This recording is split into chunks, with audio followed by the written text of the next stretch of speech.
হয়েছে? না, মিতার মুখটা খুব মনে পড়ছে যেন।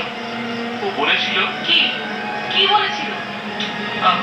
কিছু না, চলো আমরা বেরোই। বেরোতে হবে? কিন্তু এখনো তো ভোর হয়নি। আমার চোখে আর ঘুম আসবে না, চলো আমরা বেরিয়ে পড়ি। তাছাড়া ভোরও তো আর বেশি দেরি নেই। বেশি দেরি করলে যদি আমার মেয়েটার জীবনে অন্ধকার নেমে আসে। চলো চলো, আমি মেয়ের কাছে যাবো, আমরা বেরিয়ে পড়ি, চলো।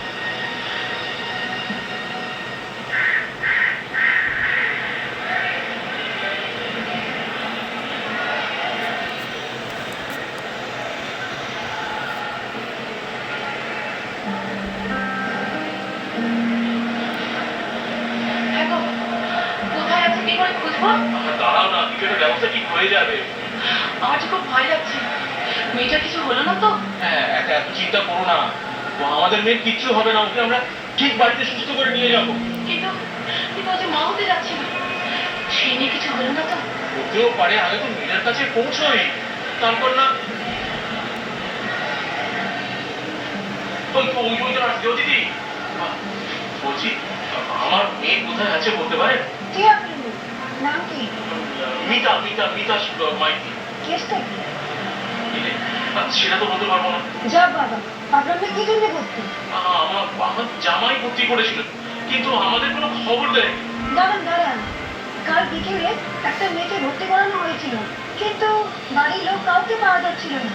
মেয়েটার অবস্থা খুব ক্রিটিক্যাল। আপনারা চলুন তো আমার সাথে, এবার ওটা আপনার মেয়ে কিনা।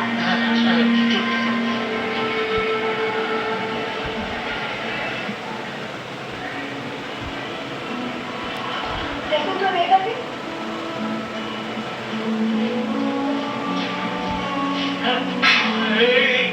এই তো আমাদের মেয়ে মিতা। ও মিতা, মা মারে, ও বাবা। মিতা, মিতা, চোখ খোল মা, চোখ খোল। দেখ, আমরা এসে গেছি, আমরা এসে গেছি। মিতা,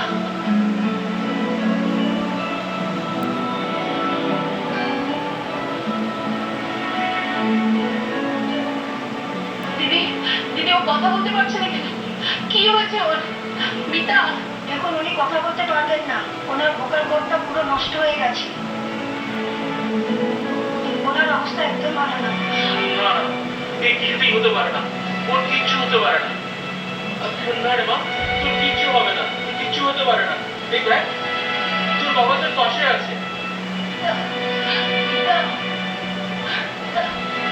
কি ব্যাপার? না, ওনারা কারা?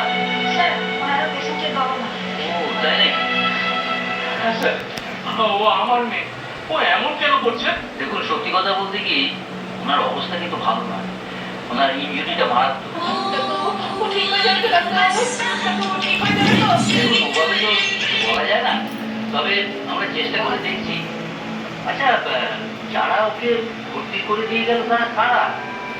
ওদেরকে তো তারপর আর দেখতেই পেলাম না, কোথায় চলে গেল সব। ওর শ্বশুর বাড়ির লোক। আর আপনারা কিছু জানতেন না? না ডাক্তারবাবু, আমাদেরকে কিচ্ছু জানানো হয়নি। আমরা তো বাইরের লোকের কাছে খবর পেয়ে ওকে দেখতে ছুটে এসেছি। ঠিক আছে, আমাকে ট্রিটমেন্ট করতে দিন। আপনারা বাইরে গিয়ে বসুন, আর দরকার হলে পেশেন্টদের কিন্তু ট্রান্সফার করতে হতে পারে। ও ডাক্তারবাবু, আমার মেয়েটাকে বাঁচান ডাক্তারবাবু। বললাম তো, আমরা চেষ্টা করছি। আপনারা বাইরে গিয়ে বসুন, আমি দেখছি কি করা যায়। মিতা, মিতা, তুই ঠিক হয়ে যাবি মিতা, চিন্তা করিস না মা, চিন্তা করিস না। আপনারা বাইরে যান, এই সময় ওনাকে একদম উত্তেজিত করা ঠিক হবে না। মানে আছি আমরা, বাইরে অপেক্ষা করছি।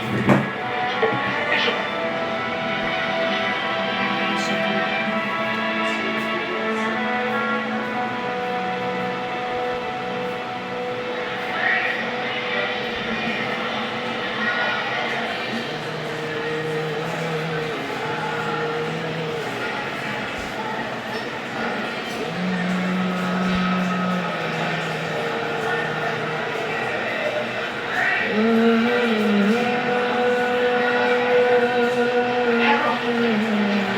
অনেকক্ষণ তো হয়ে গেল। খবর দিচ্ছে না কেন? অত চিন্তা করো না, ডাক্তারবাবু তো ট্রিটমেন্ট করছেন। আর আমি ভাবছি অন্য কথা, জানো, ভাবছি ওর এই অবস্থা হলো কি করে? যখন হলোই তখন ওরা কোনো খবর দিল না কেন? কেন আবার? দেখো মেয়ের উপর অত্যাচার করে ভয় ওরা পাচ্ছে। হ্যাঁ, তাই হয়তো হবে। আমার মেয়েটা একটু ঠিক হোক, তারপর আমি দেখছি।